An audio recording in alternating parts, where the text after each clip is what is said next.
Os médicos determinaram um tratamento efetivo para pessoas com autismo. Chama-se respeito. A frase é de autor desconhecido e é por respeito a aproximadamente 2 milhões de brasileiros que apresentam algum tipo de transtorno do espectro autista que começa agora a segunda parte do programa sobre este tema. Está no ar o Educação.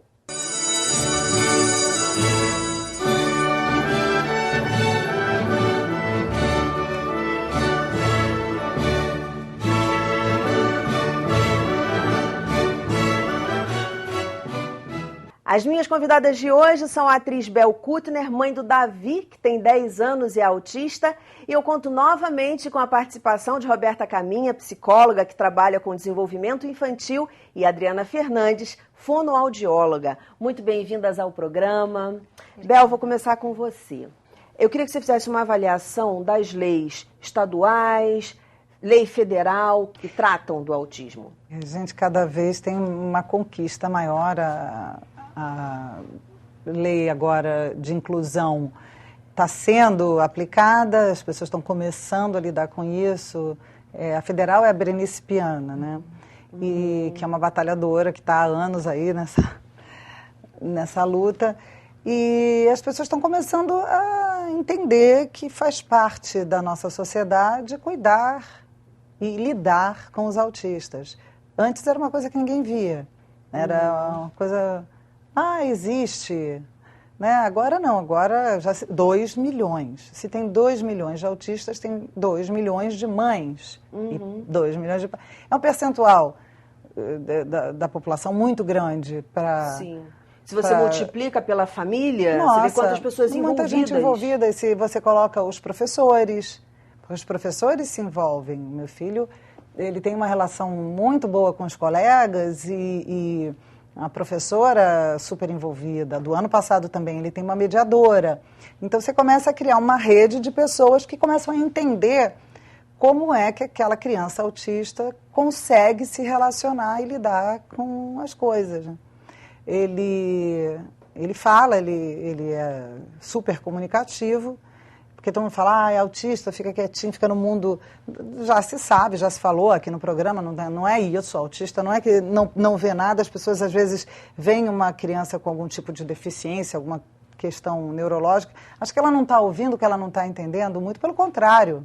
Talvez não consiga expressar e reagir àquilo, mas aquilo bate fundíssimo. Para o meu filho tem certas coisas de treinamento social que é mais complicado. Ele não consegue estar aqui falando com vocês e ignorar que tem outras pessoas no recinto. Para ele isso não existe, ele fala com as pessoas, entendeu? A gente cria certos códigos sociais, né? Que para o autista eles não fazem sentido e às vezes não interessa, né? Porque o autista é muito movido pelo interesse, pelo que desperta nele a vontade de fazer. E eu queria saber de vocês o seguinte, a gente está falando aqui, começou o programa falando de leis, né? E vocês atendem muitos pais de crianças com autismo.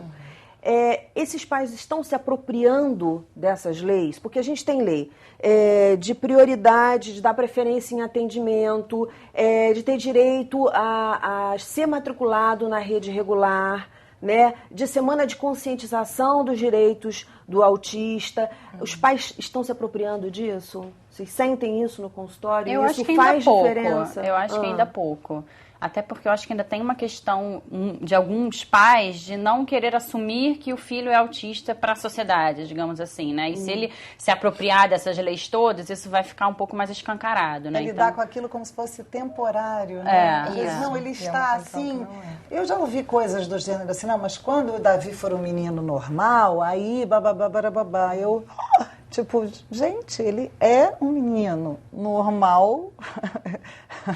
Não, na verdade... cheio de características e autista. Eu tenho uma coisa com a palavra normal, sabe? Porque vem de norma. Então, será que é legal ser normal, né? Aquela pessoa que parece que é o cara das normas, é só uma palavra, mas a pessoa quando diz isso, acha assim, não, tadinho, ele vai ter probleminha, mas depois vai ter cura.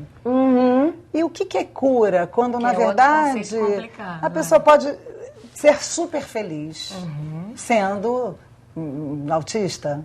Sim. Agora, tentar se enquadrar num mundo feérico talvez não seja o melhor caminho para um autista. Isso não quer dizer que ele queira viver numa montanha isolado, muito pelo contrário. Sim, e esse lance, né, de norma, do normal, vir da norma, e combinando com o assunto que a gente começou de lei, engraçado, a lei precisar entrar e obrigar as escolas a receber as crianças com autismo para que aí sim elas se informem, conheçam e aí tratem da melhor forma.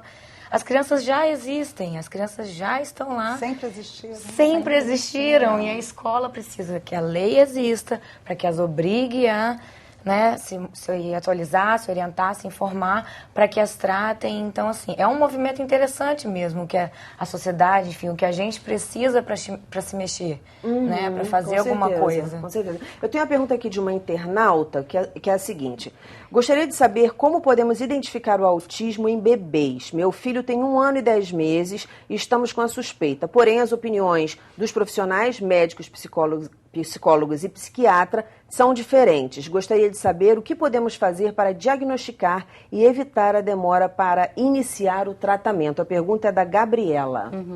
Então, Gabriela, na verdade, existem já alguns sinais de autismo desde o bebezinho. Assim, as pesquisas hoje começam a partir de 8 meses, você já consegue identificar alguns sinais, né? A busca é até para antes, mas ainda está ali na faixa dos 8 meses, 1 ano. A criança olha, a criança sorri responsivamente. O que é? O natural de um bebê, você falar com o bebê e o bebê sorrir de volta. A criança faz isso. É um bebê que se regula facilmente, ou seja, ou é aquele bebê que é sempre estressado, que não se acomoda no colo, mais velhinho, é uma criança que aponta, que não aponta, que compartilha alguma coisa, ele traz alguma coisa para te mostrar, né? Então, são, assim, alguns sinais que podem dar indícios de, né? Quando é muito pequeno, assim, você possivelmente não vai fechar de cara um diagnóstico, né? Isso vai ser lá pelos 3 anos, né?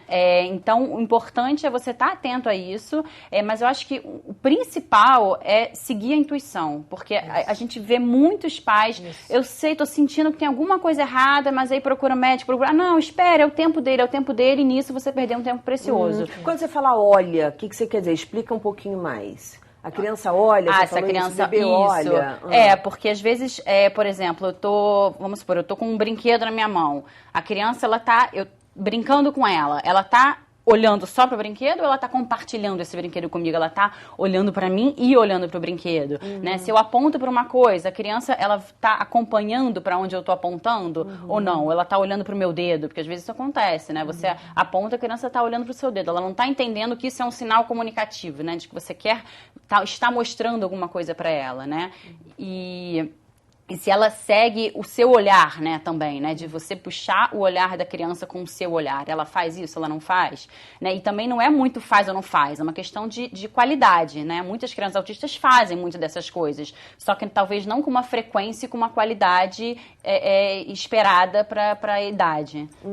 Eu acho muito bom também falar para a Gabriela, continuando o que a Roberta falou, para seguir realmente esse instinto, esse feeling de que o bebê não está seguindo o curso que deveria, enfim, estão acontecendo as coisas que despertem a atenção dela, porque raramente uma mãe está errada, está enganada em relação ao próprio filho. Podem ser outras coisas. Então, no caso de um bebê, não vai tomar remédio, né? Claro. O tratamento é terapias. Isso. Várias terapias. Então, a melhor coisa manda ver, Começar porque a pode estimulação. ser só um bebê excesso, mais molinho, ou Isso. pode ser só mais distraído. Isso. Mas, na dúvida, Começa. bombardeia, porque de terapias, né? Não de pressão, mas assim, a família tem que treinar com os terapeutas. Isso. Porque às vezes você, na melhor das intenções, você está fazendo o oposto do que aquele indivíduo precisa. Inclusive, é uma coisa que você fala, né, Adriana, da importância dos pais estarem na sala de terapia. Explica um pouquinho, isso não é comum.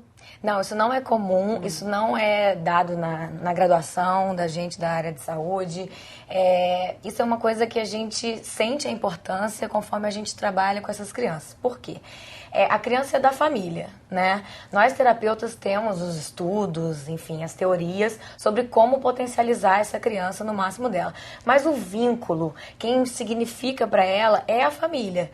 Então, quando a gente, pela nossa experiência de trabalho, quando a gente coloca essa família dentro da sala de terapia, que a criança, quando faz alguma coisa, ela tem a mãe para referenciar, ou ela vai direto à mãe mostrar alguma coisa. a mãe tá lá, o pai, pode ser o irmão, pode ser o tio, vem muitos avós e avós também. É sempre uma delícia a terapia, porque a pessoa que significa para ela, que faz realmente sentido na vida dela, tá ali. E a gente aprende com o terapeuta a estratégia. Isso. E fica todo mundo falando uma mesma língua também, né?